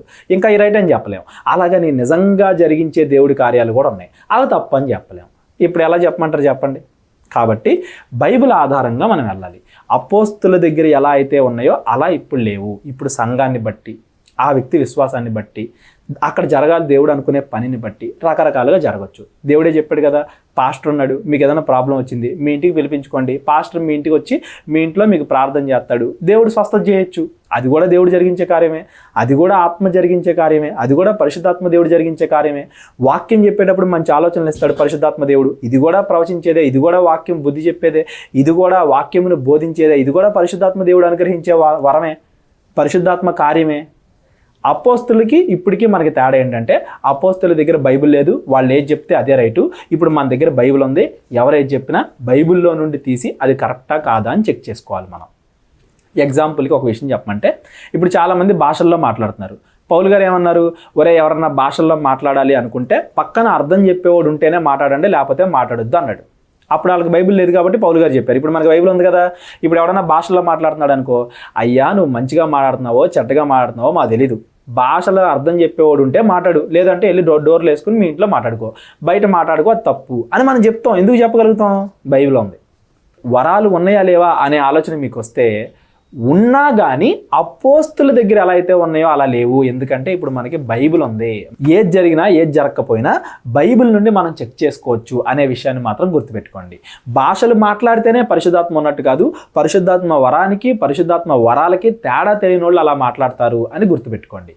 నన్ను మీరు డైరెక్ట్గా ఇప్పుడు వరాలు ఉన్నాయా లేవా అని అడిగితే ఉన్నాయి, అపోస్తులకు ఉన్నట్టుగా లేవు. అపోస్తులు 100 మంది నుంచోబెట్టి స్వస్థత చేయమంటే చేస్తారు అపోస్తులు, అది దేవుడు అనుగ్రహించిన వరం. ఇప్పుడు ఒకళ్ళిద్దరికే జరుగుతాయి, అది కూడా ఇన్స్టెంట్గా జరగో, వెంటనే జరగో. పాస్టర్ గారు వచ్చి ప్రార్థన చేసిన తర్వాత కొద్ది రోజులకో, దేవుడు ఎలా అనుకుంటే అలాగా, ఒక్కోసారి దేవుడు వెంటనే అనుకుంటే వెంటనే అద్భుతాలు జరుగుతాయి, స్వస్థతలు జరుగుతాయి. కానీ వెంటనే కాదు, అపోస్తుల్లాగా కాదు, సంఘ పరిచర్య నిమిత్తము సంఘానికి ఏదో ఉపయోగం, ఆ పర్సన్కి ఏదో ఉపయోగం, వాళ్ళ కుటుంబానికి ఏదో ఉపయోగం, వాళ్ళ ద్వారా ఇంకొకరు ఎవరన్నా మారుతున్నారా, ఆ ఉపయోగం ఏంటి, ఇలా అనేక కారణాలను దృష్టిలో పెట్టుకుని దేవుడు కొంతమందికి స్వస్థిస్తాడు, కొంతమందికి ఇవ్వడు. ఇచ్చినా ఇవ్వకపోయినా పరిశుద్ధాత్మ అనే వరం ఉంది. బాప్తిసం తీసుకున్నప్పుడు మనలో పరిశుద్ధాత్మ అయితే వచ్చింది కాబట్టి పరలోకానికి వెళ్ళడానికి మనం అర్హులం అవుతాం. ఈ వరాలు అనేవి ఉన్నా లేకపోయినా అవి మన ఆత్మీయ జీవితాన్ని అభివృద్ధి చేయాలి. ఇప్పుడు కొత్త నిబంధనలో కొరింథీయులకు రాసిన పత్రిక చూడండి, కొరింథీ అనే పట్టణంలో చూడండి, ఆత్మవరాలు ఉండడం వల్ల చాలామంది భాషలు మాట్లాడడం వల్ల చాలామంది కన్ఫ్యూజ్ అయిపోయారు. అప్పుడు పౌలు అంటాడు, అరే వరాలుండి మీకు ఇంకేం ఉపయోగం, మీరు ఇంత కన్ఫ్యూజ్ అయిపోతున్నారే, ప్రవచన వరాన్ని ఎక్కువగా మీరు అడగండి. అందరికీ కూడా ప్రవచన వరం అవసరం, భాషల వరం అందరికీ అవసరం లేదు అని పౌలు గారే చెప్పారు పత్రికలో. అంటే మనం ఎటువంటివి అడగాలి? విశ్వాసం ఆ వరం, జ్ఞానం ఆ వరం, వివేచన ఆ వరం, హెచ్చరించడం ఆ వరం, ఎవరిని హెచ్చరిస్తే మనం తీసుకోవడం ఆ వరం, ఇలాగా కృపావరాలు, ఇలాగా ఆత్మవరాలు. ఏవి మీకు అవసరం, మీ ఆత్మీయ జీవితానికి అవసరం, శరీరానికి కాదు, ఏవి మీ ఆత్మీయ జీవితానికి అవసరమో ఆ వరాలను మీరు దేవుణ్ణి అడగండి అని బైబిల్ మనకు చెప్తుంది. అలాంటి వరాలు మనం దేవుణ్ణి అడగాలి. ఆత్మ వరాలు అనేవి టెంపరీ. ఒక్కసారి నేను ఎవరికన్నా ప్రార్థన చేస్తే వాళ్ళకి స్వస్థత జరిగింది కదా అని ఇంకా నేను చేసిన 100 మందికి కూడా జరుగుతాయని కాదు. ఆత్మ వరాలు అనేవి జరగవచ్చు, జరగకపోవచ్చు. అవి పరిస్థితిని బట్టి, సందర్భాన్ని బట్టి దేవుడు రకరకాలుగా జరిగిస్తాడు. ఆత్మ కార్యాలు మనం వివేచించడానికి సరిపోవు. ఆత్మ అన్ని రకాలుగా పనిచేసిద్ది. నేను పనిచేసేటప్పుడు నా ఒక్కడి మైండే, ఆత్మ పనిచేసేటప్పుడు అన్ని కోణాలు, అందరి విశ్వాసాలు రకరకాలు ఉంటాయి. కాబట్టి ఆత్మ యొక్క పనిపాట్లు వివేచింప శక్తి మనకి లేదు, కానీ అవి టెంపరీ. అప్పుడు జరిగితే అప్పుడు జరగవు, సందర్భాన్ని బట్టి, అది ఆ విశ్వాసాన్ని బట్టి రకరకాల కారణాల మీద బేస్ అయి ఉంటుంది. కానీ పరిశుద్ధాత్మ వరం బాప్తిసం తీసుకుంటే మీకు ఇస్తాన్నాడు కదా, అది మాత్రం ఫిక్స్ చేసి పెట్టాడు. ఇది వాగ్దానం. మీరు మంచిగా బాప్తిసం తీసుకున్నారా, కరెక్ట్గా బాప్తిసం తీసుకున్నారా, పరిశుద్ధాత్మ మీ మీదకి వస్తుంది, మీరు చనిపోయేంత వరకు మీతో ఉంటుంది అన్నాడు. అది మాత్రం కంపల్సరీ, బల్లగుద్ది ఇది రైటు అని మనం చెప్పొచ్చు. మీ అందరికి కూడా అర్థమైంది అనుకుంటున్నాను. పరిశుద్ధాత్మ వరం వేరు, పరిశుద్ధాత్మ వరాలు వేరు. వరాలు అనేవి వాళ్ళు చేసేది కరెక్టా రాంగా, ఇప్పుడు 90 మంది ఫేకే ఉన్నారు. ఇంకా ఫేక్ను గుర్తించడానికి దేవుడు మధ్యలో సలహాలు కూడా ఇచ్చాడు. దొంగ పాస్టర్లు, అబద్ధ బోధకులు, అబద్ధ పరిశుద్ధాత్మ ఎలా గుర్తించాలి మనం? మీ బైబిల్ ఓపెన్ చేయండి. పేతురు రాసిన 2వ పత్రిక 2వ అధ్యాయం 1వ వచనం. మరియు అబద్ధ ప్రవక్తలు ప్రజల్లో ఉండిరి. అబద్ధ ప్రవక్తలు ఉన్నారంట, వాళ్ళ లక్షణాలు చూడండి. అటువలనే మీలోనూ అబద్ధ బోధకులు ఉందరు. మనలో కూడా అబద్ధ బోధకులు చాలామంది ఉన్నారు, అబద్ధ ప్రవక్తలు ఉన్నారు. పరిశుద్ధాత్మ కార్యాలు అని పేరు పెట్టుకొని దెయ్యాల కార్యాలు చేసేవాళ్ళు అనేక మంది ఉన్నారు. వాళ్ళని ఎలా గుర్తించాలంట? వీరు తమ్మును కొనిన ప్రభువును కూడా విసర్జించుచు, దేవుణ్ణి విసర్జిస్తారంట, యేసుక్రీస్తుని విసర్జిస్తారంట, ప్రభువుని విసర్జించుచు తమకు తామే శీఘ్రముగా నాశనము కలుగజేసుకొనుచు నాశనకరమగు భిన్నాభిప్రాయములను రహస్యముగా బోధించుదురు. ఎలా చేస్తారంట? రహస్యంగా బోధిస్తారంట.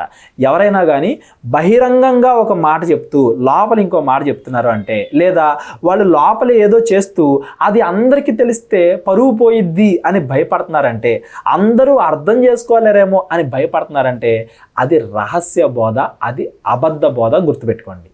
ఇప్పుడు కొంతమంది ఎలా మోసం చేస్తారంటే, ఇదిగో నేను నీకు విషయం చెప్తున్నా, ఈ విషయం మనం ఎక్కువ మందికి చెప్పొద్దు, ఒకవేళ వాళ్ళకి కూడా చెబితే వాళ్ళు దీన్ని తప్పుగా అర్థం చేసుకుంటారేమో, వాళ్ళు వాళ్ళ విశ్వాసంలో నుండి పడిపోతారేమో అని ఎక్కడో మాట చెప్పి బయట ఒక మాట చెప్తూ ఉంటాం. అలాంటి వాళ్ళు ఎవరైనా చెప్తుంటే అది అబద్ధ బోధ. గుర్తుపెట్టుకోండి. నిజమైన బోధ రహస్యముగా ఉండదు, కొంతమందికి మాత్రమే అని భిన్నాభిప్రాయాలను క్రియేట్ చేయదు. నిజమైన బోధ ఇక్కడ ఏది మాట్లాడిద్దో అక్కడ అదే మాట్లాడిద్ది, అందరికి అదే మాట్లాడిద్ది. నేను మాట్లాడింది 1000 మందికి తెలిసినా కానీ సత్యాన్ని తెలుసుకున్న వాళ్ళు, ఆత్మ ఉన్నవాళ్ళు నన్ను కరెక్ట్గానే అర్థం చేసుకుంటారు, వాళ్ళు నన్ను తప్పు పట్టరు అని ధైర్యం కలిగి ఉండిద్ది నిజమైన బోధ. అబద్ధ బోధ ఎలా ఉంటుంది? రహస్యముగా ఉంటుంది, భిన్నాభిప్రాయాలను క్రియేట్ చేసేదిగా ఉంటుంది, తమకు తామే నాశనాన్ని కొని తెచ్చుకునేదిగా ఉంటుంది, ప్రభువుని విసర్జించేదిగా ఉంటుంది. అంటే యేసుక్రీస్తు పేరు బహిరంగంగా బయటికి చెప్పడానికి కూడా భయపడతారు వాళ్ళు. యేసుక్రీస్తు దేవుడు అని బహిరంగంగా చెప్పుకోలేరు. ప్రభువుని విసర్జించేదిలా ఉంటుంది, అది అబద్ధ బోధ. ఇలా ఎవరైతే అబద్ధ బోధకులు ఉంటారో వాళ్ళని వెంబడించే వాళ్ళు కూడా అనేక మంది ఉంటారు. మరియు అనేకులు వారి పోకిరి చేష్టలను అనుసరించి నడుచుదురు. పోకిరి చేష్టలు చేస్తారంట. అంటే లోకస్తులు ఎలా నడుచుకుంటున్నారో అలా నడుచుకుంటారు. లోకస్తులు ఎటువంటి పిచ్చి చేష్టలు చేస్తారో విశ్వాసానికి అవసరం లేని అలాంటి పిచ్చి చేష్టలు చేస్తూ ఉంటారు. పిచ్చి పాటలు, పిచ్చి డ్యాన్సులు, రకరకాలుగా పిచ్చి భిన్నాభిప్రాయాలు. లోకస్తుల వలె నడుచుకుంటారు, పిచ్చి చేష్టలు చేస్తారు. వాళ్ళని అనుసరించే వాళ్ళు కూడా అనేకులు ఉంటారు, అనేకులు వారిని అనుసరించి నడుచుకుంటారు. వీరిని బట్టి సత్య మార్గము దూషింపబడును. అంటే అలాంటి వాళ్ళని చూసి ఒరే మిగతా క్రైస్తవులు ఎలా ఉన్నారు, వాళ్ళు అలా ఉన్నారు అని మంచి క్రైస్తవులను కూడా జనాలు దూషించేలాగా వాళ్ళు ఉంటారు. అలా ఎక్కడన్నా బోధ ఉందుంటే అది అబద్ధ బోధ, అది గుర్తుపెట్టుకోండి. ఇకపోతే 3వ వచనం, వారు అధిక లోబులై, అంటే ఎక్కువ డబ్బు కావాలని ఆశిస్తూ ఉంటారు. అధిక లోబులై కల్పనా వాక్యములు చెప్పుతూ, కల్పనా వాక్యాలు అంటే బైబిల్లో ఉండదు ఆ బోధ, కానీ అయ్యే ఎక్కువ చెప్తారు. బైబిల్లో ఏదైతే ఎక్కువ ఉంటుందో దాని గురించి మాట్లాడరు. ఏదైతే ఎక్కువ ఉండదో అదేదో వాళ్ళకే తెలిసినట్టుగా ఏదో ఒక వచనాన్ని 2 వచనాలను తప్పుగా అర్థం చేసుకుని కల్పనా కథలు బోధిస్తూ ఉంటారు. కల్పనా కథలు చెప్పుచు, కల్పనా వాక్యములు చెప్పుచు మీ లాభము వలన సంపాదించుకొందురు. అంటే ఎప్పుడు కూడా డబ్బు కోసం ఆశపడతా ఉంటారు. ఫ్యూచర్ గోల్ ఏముంటుంది? డబ్బు ఉంటుంది. ఫ్యూచర్ గోల్ ఏముంటుంది? అధిక లోబులు అన్నాడు కదా, గర్వం ఉంటుంది. ఫ్యూచర్ గోల్ ఏముంటుంది? పాపులర్, మనం బాగా పాపులర్ అయిపోవాలి అని ఉంటుంది. కానీ రహస్యంగా చేస్తారు కార్యాలు, ఎందుకంటే అందరికీ తెలిస్తే మళ్ళీ అందరికీ తెలిసిపోద్ది కదా, బయటపడిపోద్ది కదా. అందుకని ఇవన్నీ కూడా అబద్ధ బోధకుల లక్షణాలు. ఇలాగ ఇప్పుడు మన మధ్య కూడా ఎవరన్నా రహస్యంగా చేసేవాళ్ళు వంద స్వస్థవారం బయటకు వచ్చి అపోస్తులు ఎలా అయితే యేసుక్రీస్తు దేవుడు అని అనిల మధ్య నిరూపించారు అలా నిరూపించమనండి. కానీ క్రైస్తవుల మధ్య చేస్తారు, ఒక రూమ్లోనే చేస్తారు. కెమెరాలు చుట్టుపక్కల అన్నీ పెడతాము అంటే మళ్ళీ ఒప్పుకోరు. 24 hours అబ్జర్వేషన్లో పెడతామంటే ఒప్పుకోరు. రహస్యంగా ఉంటుంది, భిన్నాభిప్రాయాలు ఉంటాయి, కల్పనా కథలు ఉంటాయి, వాక్యములో లేనిది ఉంటుంది. లోబులు డబ్బు కోసం పనిచేసేవారిగా ఉంటారు. బహిరంగంగా యేసుక్రీస్తు పేరు, దేవుడి పేరు, బైబిల్ పేరు చెప్పడానికి సిగ్గుపడేవారిగా, ప్రభువుని విసర్జించేవారిగా వారు ఉంటారు. ఇవన్నీ కూడా అబద్ధ బోధకుల లక్షణాలు. మీరు అందరూ కూడా గుర్తించాలి ఈ లక్షణాలు ఎవరిలో ఉన్నాయి. ఇప్పుడు వీడిలో 4 ఉన్నాయి, వీడిలో 1 లక్షణం ఉంది, వీడిలో 2 లక్షణాలు ఉన్నాయి. 1 లక్షణం 2 లక్షణాలు ఉన్నా కానీ వాడు కూడా అబద్ధ బోధకుడే. ఆత్మ యొక్క కార్యాలు బైబిల్ ప్రకారంగా ఎట్లా ఉంటాయి అంటే, ఎవడు 100 మంది నుంచి ఉన్నా కానీ దాన్ని తప్పు పట్టలేకుండా యేసుక్రీస్తు చేశాడు అద్భుత కార్యం, అది కార్యం జరగలేదు అనరు. ఇతడు దెయ్యం కాబట్టే చేశాడు అన్నారు, అంతేగాని అది జరగలేదు అనరు. జరిగిందని అందరూ ఒప్పుకుంటారు. అది ఎవరు కూడా కాదనలేనిగా ఉంటుంది, ఏలెత్తి చూపలేనిదిగా ఉంటుంది. మరలా ఇది చూసి అరే ఇది డాక్టర్ కూడా చేయగలడు కదా, ఇదేమి మరణకరమైన రోగం కాదు కదా. ఈ మధ్య ఉంటారు చిన్న చిన్న జ్వరాలు తగ్గించి స్వస్థత కార్యం ఉందంటున్నారు. బైబిల్లో దేవుడు ఆ కాలంలో అసలు వ్యాధికి మందే లేని రోగాలు తగ్గించాడు యేసుక్రీస్తు వారు. అందరికీ ప్రూఫ్ 38, 37 సంవత్సరాలు, 25 సంవత్సరాలు, 5 సంవత్సరాలు పుట్టినప్పటి నుంచి రక్తస్రావం, అంటే ఎవరెవరైతే చిన్నప్పటి నుంచి సాలిడ్ ప్రూఫ్ ఉందో అలాంటి వాళ్ళని మార్చి విశ్వాసంలోకి నడిపించాడు యేసుక్రీస్తు వారు. ఇవాళ చేసే అద్భుత కార్యాలు, స్వస్థ కార్యాలు అన్నీ కూడా ఫేక్ అని మనకు కనపడుతుంది. భాషల్లో మాట్లాడుతున్నాం అంటారు, ఏదేదో మాట్లాడతాడు, పక్కన అర్థం చెప్పేవాడు ఉండడు. ఒకడు విశ్వాసి కన్ఫ్యూజ్ అవుతున్నాడంటే నీ వల్ల నువ్వు శిక్షకు పాత్రుడివి అని మనకు బైబిల్ చెప్తుంది. బోధకులకి మరి కఠినమైన తీర్పు ఉంది అని మనకు బైబిల్ చెప్తుంది. కాబట్టి ఆత్మవరాలు అందరి కోసం కాదు, అవి సందర్భాన్ని బట్టి టెంపరీగా దేవుడు అలా ఇస్తూ ఉంటాడు. ఒకవేళ అవి జరిగినా మొదటి శతాబ్దంలో అపోస్తుల దగ్గర ఎలా అయితే జరిగాయో అలా జరగవు, వేరేలా జరుగుతాయి. ఇప్పుడు ప్రొసీజర్ విశ్వాసాన్ని బట్టి, వాళ్ళ పరిస్థితిని బట్టి దేవుడు అన్ని కండిషన్స్ పట్టుకొని చేయొచ్చు చేయకపోవచ్చు రకరకాలుగా ఉంటుంది. కానీ బాప్తిస్మం తీసుకున్న వెంటనే పరిశుద్ధాత్మ ఇస్తాడు అనేది మాత్రం వాగ్దానం. మనం బైబిల్లో చెప్పినట్లుగా బాప్తిస్మం తీసుకున్న వెంటనే మన మీదకి పరిశుద్ధాత్మ వస్తుంది. మనం చనిపోయేంత వరకు ఆ పరిశుద్ధాత్మ మనల్ని సర్వసత్యంలో మంచిగా నడిపిస్తూ వెళ్తుంది. తప్పు చేసేటప్పుడు గద్దించిద్ది, ఒరే నువ్వు తప్పు చేస్తున్నావురా అని. మంచి చేసేటప్పుడు ఇంకా ప్రేరేపణ ఇచ్చింది, ఇదిగో ఇది మంచి పని, నువ్వు కూడా వెళ్ళాలి, నువ్వు కూడా చెయ్యాలి, ఇదిగో సహోదరులకి వాకింగ్ చెప్పని వాళ్ళు పిలుస్తున్నారు కదా, నువ్వు కూడా చేయాలి, రోజు సమయం కేటాయించాలి అంటది. ఒకవేళ మనం లోకంలోనే బతుకుతూ ఉంటే మనకి ఆ పశ్చాత్తాపాన్ని కూడా ఇచ్చిద్ది, అరే నువ్వు ఏం చేయట్లేదు దేవుడి కోసం అనే ఆలోచన కూడా మనకి ఇచ్చిద్ది పరిశుద్ధాత్మ. అది పరిశుద్ధాత్మ మనలో ఉంది అనడానికి రుజువు. ఆ పరిశుద్ధాత్మను మనం ఇంకా మండిస్తూ ఉండాలి. వాక్యం చదువుకుంటా, ప్రార్థన చేసుకుంటా, సహవాసంలో ఉంటా, రొట్టె తీసుకుంటా, బల్లలో పార్టిసిపేట్ చేస్తా ఆ పరిశుద్ధాత్మని మండించేవారిగా ఉండాలి, కానీ ఆత్మని ఆర్పేవారిగా మనం ఉండకూడదు. ఇంకా ఈ పరిశుద్ధాత్మ గురించి ఎవరికైనా ఏమైనా సందేహాలు ఉన్నట్లయితే కింద నా ఫోన్ నెంబర్ ఉంటుంది డిస్క్రిప్షన్లో, నాకు కాల్ చేయండి.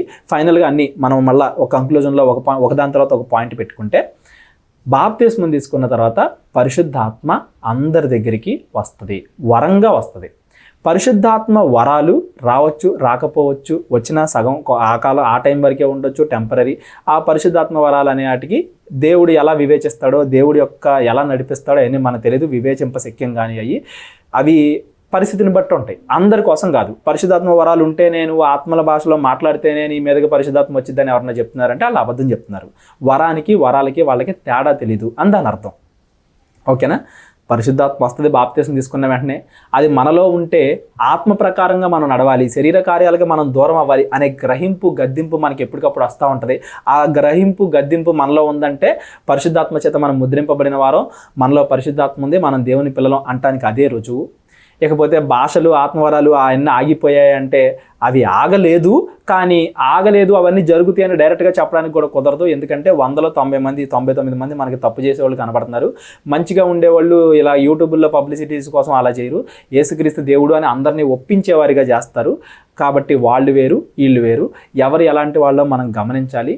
ఎక్కువగా ప్రవచన వరాన్ని, విశ్వాసాన్ని, జ్ఞానాన్ని, బుద్ధి చెప్పడాన్ని, హెచ్చరించడాన్ని, అవి మనకి చెబితే మనం దాన్ని తీసుకోవడాన్ని, వివేచించడాన్ని, ఇలాంటి కృపావరాలు, ఆత్మవరాలు మీ అందరికీ కూడా సమృద్ధిగా లభించాలి అని నేను కోరుకుంటున్నా. మీరు కూడా మీ ఆత్మీయ జీవితంలో మిమ్మల్ని బలపరిచే ఆత్మీయ వరాలు కావాలి అని దేవుణ్ణి అడగండి. వరం పరిశుద్ధాత్మ కోసం కాదు, పరిశుద్ధాత్మ ఆల్రెడీ మీలో ఉంది, బాప్తీసం తీసుకున్న తర్వాత వచ్చింది.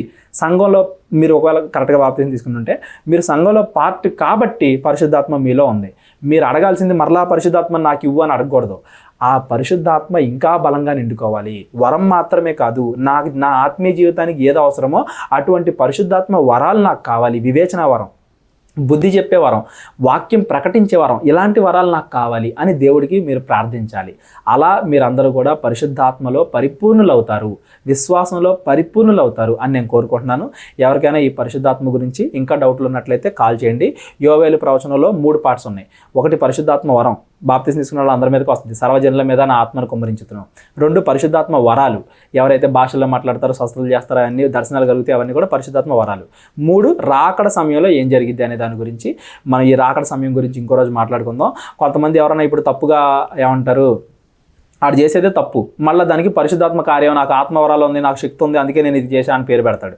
మళ్ళీ నేను అదే తప్పు చేస్తున్నావు కదరా అని చెప్పాను అనుకో, నేను ఇదిగో నువ్వు పరిశుద్ధాత్మని ధిక్కరిస్తున్నావు, మనుష్య కుమారుడికి వ్యతిరేకంగా మాట్లాడినోడికి క్షమాపణ ఉంది కానీ పరిశుద్ధాత్మ వ్యతిరేకంగా మాట్లాడినోడికి క్షమాపణ లేదంటాడు. ఆ పరిశుద్ధాత్మ వ్యతిరేకంగా మాట్లాడడం అంటే ఏంటి, క్షమింపగలిగే పాపం ఏంటి, క్షమింపలేని పాపం ఏంటి, ఇవన్నీ కూడా ఇంకో రోజు ఇంకో మెసేజ్లో మనం మాట్లాడుకుందాం. ప్రస్తుతానికైతే పరిశుద్ధాత్మ పేరిట ఎవరన్నా ఎటువంటి ఆశ్చర్యకార్యాలు చేస్తుంటే దయచేసి వారి మాటలు మీరు నమ్మొద్దు. మీ ఆత్మతో మీరు గ్రహించండి అవి కరెక్టా కాదా అని. అవి ఒకవేళ కరెక్ట్ అయినా మీకు ఎంత డౌట్ ఉన్నా దానికంటే గొప్పది ప్రవచనం, దానికంటే గొప్పది వాక్యం, దానికంటే గొప్పది సంఘ సహవాసం, వీటి మీద మీరు నిలబడండి అని దేవుడు చెప్తున్నాడు. కాబట్టి బైబిల్ మీద మీరు ఎక్కువగా కట్టబడండి. ఎందుకంటే వరాలు అనేవి టెంపరరీ, పరిశుద్ధాత్మ వరంగా మన దగ్గరికి రావడం పర్మనెంట్. మనం చనిపోయేంత వరకు మనలో ఉంటుంది. యేసుక్రీస్తు 2వ రాకడ వచ్చేంత వరకు భూమి మీద సంఘాన్ని నడిపిస్తూనే ఉంటుంది. అది మాత్రం మీరు అందరూ గుర్తుపెట్టుకోండి. ఫైనల్గా పౌలు గారు చెప్పిన ఒక రెఫరెన్స్ చూపించి నేను క్లోజ్ చేస్తాను. గలతీయులకు రాసిన పత్రిక 1వ అధ్యాయము 6వ వచనం. క్రీస్తు కృపను బట్టి మిమ్మును పిలిచిన వానిని విడిచి భిన్నమైన సువార్త తట్టుకు మీరింత త్వరగా తిరిగిపోవుట చూడగా నాకు ఆశ్చర్యమగుచున్నది. ఇది మరి ఒక సువార్త కాదు గాని క్రీస్తు సువార్తను చెరపగోరి మిమ్మును కలవరపరచువారు కొందరున్నారు. అంటే సువార్త అన్న పేరుతోనే వస్తారు కానీ మిమ్మల్ని కలవరపరుస్తారు. ఇలాంటప్పుడు మీరు ఎలా ఉండాలి? మేము మీకు ప్రకటించిన సువార్త కాక, మేము మీకు ప్రకటించిన సువార్త అంటే బైబిల్లో ఉన్నది, బైబిల్లో ఉన్నది కాకుండా కొత్తది మరి ఒక సువార్తను మేము మీకు ప్రకటించిన, మళ్ళా ఈ బైబిల్లో ఉన్నది కాకుండా ఇంకోటి మేమే చెప్పినా కానీ, అపోస్తులే చెప్పినా కానీ, పరలోకము నుండి ఒక దూత వచ్చి చెప్పినా కానీ మీరు నమ్మొద్దు. ఎవడన్నా నమ్మాడు అంటే వాడు శాపగ్రస్తుడవుతాడు అని బైబిల్ మనకి క్లియర్గా చెప్తుంది. కాబట్టి ఒకవేళ మీకు డౌట్ ఉందనుకోండి అది పరిశుద్ధాత్మ వరమా కాదా అని, మీరు డౌట్గానే దాన్ని వదిలేయండి. నమ్మాల్సిన పని లేదు, దాన్ని తిరస్కరించాల్సిన పని లేదు, దాన్ని పక్కకు నెట్టండి. ఏవైతే కన్ఫామ్ అని బైబిల్ చెప్పిందో అటువంటి విషయాల మీద మీ విశ్వాసాన్ని బేస్ చేసుకుని వెళ్ళండి. అంతేగాని అలాంటి విషయాలు అసలు పట్టించుకోమాకండి. ఏవైతే మీకు డౌట్ఫుల్గా ఉంటాయో, ఆల్మోస్ట్ 100% అనే డౌట్ఫుల్లే, మీరు పరిశుద్ధాత్మలో బైబిల్ ఎలా కట్టబడిందో అలా కట్టబడండి. అంతేగాని మనుషులు ఎలా కడుతున్నారు అలా కాదు, కల్పనా కథల వైపు కాదు, ఏదో మ్యాజిక్ ట్రిక్స్ దగ్గర మోసపోవద్దు. పరిశుద్ధాత్మ అనేది ఆత్మ సంబంధమైనది, శరీర సంబంధమైన ట్రిక్స్ చేసి శరీర సంబంధంగా మళ్ళీ నడిపించేది కాదు. పరిశుద్ధాత్మ పొందుకున్నవాడు ఆత్మ సంబంధంగా ఆలోచిస్తాడు. శరీర సంబంధంగా గొప్పవాళ్ళు అవ్వాలి, శరీర సంబంధంగా డబ్బునోళ్ళు అవ్వాలి, శరీర సంబంధంగా మీరు ఆశీర్వదింపడతారు. పొద్దున్నుండి సాయంత్రం దాకా సంఘంలో రోజుకు 6 ఆరాధనలు జరుగుతాయి, రోజు ఆరాధన జరుగుద్ది, ఆదివారం అయితే 4-5 ఆరాధనలు జరుగుతాయి. అన్నిట్లో చెప్పేది ఒకటే, దేవుడు మిమ్మల్ని దీవిస్తాడు, దేవుడు మిమ్మల్ని ఆశీర్వదిస్తాడు, దేవుడు మీకు డబ్బు ఇస్తాడు, దేవుడు మీకు స్వస్థ ఇస్తాడు, దేవుడు మీకు డబ్బు ఇస్తాడు. ఇవే చెప్తారు. యేసుక్రీస్తు మాటలు ఉండవు. నిజంగా ఎలా బ్రతకాలనే ప్రవర్తనలో మార్పు ఉండదు. మారు మనసు మనం ఎలా మార్చుకోవాలి, ఎలా ప్రవర్తించాలో ఇవేవి చెప్పరు.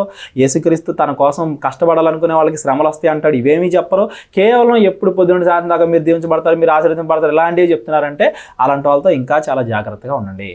బైబిల్ నేను మీకు ప్రకటించిన సువార్త అంటే బైబిల్లో ఉన్నది కాక మరి ఒకటి నేనే మీకు ప్రకటించినా కానీ మీరు నమ్మొద్దు. పరలోకం నుండి దోత వచ్చి మీ ముందు అద్భుత కార్యాలు చేసి మిమ్మల్ని నమ్మమన్నా కానీ మీరు నమ్మొద్దు. బైబిల్లో ఏదైతే ఉందో అదే నమ్మండి అని మనకి క్లియర్గా పౌలు గారు బైబిల్ చెప్తుంది, క్లియర్గా దేవుడు చెప్తున్నాడు. పరిశుద్ధాత్మ వరం వేరు, వరాలు వేరు. బాప్తిస్మం తీసుకున్న వెంటనే పరిశుద్ధాత్మ మన మీదకి వస్తుంది. ఏది? పరిశుద్ధాత్మ కోసమే నువ్వు బాప్తిస్మం తీసుకుంటే, ప్రభువా పరిశుద్ధాత్మ నా మీదకి వస్తుందని నాకు తెలుసు, నేను బాప్తిస్మం తీసుకుంటే నా పాపాలు కడుగు, నేను పశ్చాత్తాపడుతున్నాను, నువ్వు నిజంగా పశ్చాత్తాపడి నువ్వు మారు మనసు పొంది నువ్వు బాప్తిస్మం తీసుకుంటే, తండ్రి కుమార పరిశుద్ధాత్మ నామంలో కానీ యేసునామంలో కానీ బాప్తిస్మం తీసుకుంటే అప్పుడు నువ్వు కోరుకున్నట్టుగా దేవుడు నీకు పరిశుద్ధాత్మ ఇస్తాడు. అంతేగాని నెల తర్వాత, సంవత్సరం తర్వాత నువ్వు ఎప్పుడైనా అప్పుడు అలా ఇవ్వడం, వెంటనే ఇస్తాడు. అది పరిశుద్ధాత్మ వరం. ఇక వరాలు అంటారా, అది ఇంకా వరాల గురించి ఇంకా పెద్ద సబ్జెక్ట్ ఉంది, టచ్ చేస్తే పెరిగిపోద్దామని నేను ఎక్కడికక్కడ కట్ చేసుకుంటూ వచ్చాను. వరాలు అనేవి టెంపరీ, అపోస్తలుకు ఉన్నట్టుగా ఇప్పుడు లేవు. అవి ఏమంటారు, మనం వాటి మీద కంటే వాక్యం మీద ఎక్కువగా విశ్వాసాన్ని బేస్ చేసుకోవాలని నేను కాదు, బైబిలే చెప్తుంది. కొరింథీయులకు రాసిన 2వ పత్రిక మీరు అందరూ కూడా చదవండి. మొదటి పత్రిక ఎస్పెషల్గా 13-14 అధ్యాయాలు మీరు చదవండి. 2వ పత్రిక కూడా చదవండి, మీకు ఇంకా క్లారిటీగా వీటి గురించి అర్థమవుద్ది. ఒకవేళ ఏమైనా సందేహాలు ఉన్నట్లయితే డిస్క్రిప్షన్లో నా నెంబర్ ఉంటుంది, కాల్ చేయండి. దేవుడు మిమ్మల్ని అందరినీ దీవించాలి, మీరు సర్వసత్యంలో నడిపింపబడాలని నేను కోరుకుంటున్నాను. అందరికీ వందనాలు. దేవుడున్నాడా? ఉంటే ఎందుకు కనబడట్లేదు? సైన్స్, బైబిల్ ఈ రెండింటిలో ఏది కరెక్ట్? ఎందుకు కరెక్ట్? బైబిలే నిజం అని ఎందుకు నమ్మాలి? దేవదూతలు ఎవరు? దేవుడుంటే దెయ్యాన్ని ఎందుకు చంపట్లేదు? సునామీలు, భూకంపాలు ఎందుకు వస్తున్నాయి? చిన్నపిల్లలు చనిపోతుంటే దేవుడు ఎందుకు ఆపట్లేదు? అప్పుడెప్పుడో యేసుక్రీస్తు చనిపోతే ఇప్పుడు మన పాపాలు పోవడం ఏంటి? క్రీస్తును నమ్మకపోతే మంచివాళ్ళు కూడా నరకమే వెళ్తారా? అది అన్యాయం కాదా? ఇలాంటి మరెన్నో ప్రశ్నలు. దేవుడు, మనిషి, ప్రకృతి, దెయ్యం వీటి గురించి పూర్తి వివరణ కావాలి అంటే మా 30 వీడియోస్ బైబిల్ కోర్స్ని కంప్లీట్ చేయండి. క్రైస్తవులు అన్న పేరు పెట్టుకున్న ప్రతి ఒక్కళ్ళు, మీరు ఏ సంఘానికి వెళ్ళేవారైనా, ఏ ప్రాంతానికి చెందిన వారైనా సరే, కేవలం 30 నిమిషాలు ఉండే ఈ 30 వీడియోస్ ఖచ్చితంగా వినాలి అని మేము కోరుకుంటున్నాం. మా ద్వారా దేవుడు మిమ్మల్ని కోరుకుంటున్నాడు. ఫ్రీ బైబిల్ కోర్స్ కదా, ఇప్పుడే వినేద్దాం అని మీరు అనుకుంటారు. తర్వాత మీ పనుల్లో పడి మర్చిపోతారేమో. ₹1 మాకు కోర్స్ ఫీ లాగా చెల్లించి మీ పేరు, ఫోన్ నెంబర్, డిస్ట్రిక్ట్ నేమ్ మాకు వాట్సాప్ చేయండి. అట్లీస్ట్ అలాగైనా ఈ కోర్సు వినాలి అని మీకు గుర్తుంటుంది. మేము కూడా మీకు కాల్ చేసి విన్నారా లేదా అని ఎప్పుడూ కనుక్కుంటూ ఉంటాం. మా ఛానల్లో మీరు చూసే మొదటి వీడియో ఇదే అయితే ఇక్కడతో ఈ వీడియో క్లోజ్ చేసి వెళ్ళి మా ఫ్రీ బైబిల్ కోర్సులో ఉన్న అన్ని వీడియోస్ ఆర్డర్లో వినేయండి. గత కొంతకాలంగా మీరు మమ్మల్ని ఫాలో అవుతూ ఉంటే మా పరిచర్యకు మీరు సహాయం చేయండి. మీ కానుకలు దేవుడి పనికి మేము వాడతాం అన్న నమ్మకం ఉంటే మాత్రమే మాకు మీ కానుకలు పంపించండి. అన్ని రకాల డౌట్స్ ఆర్ ఇన్ఫర్మేషన్ కోసం 7799121351కి కాల్ ఆర్ వాట్సాప్ చేయండి.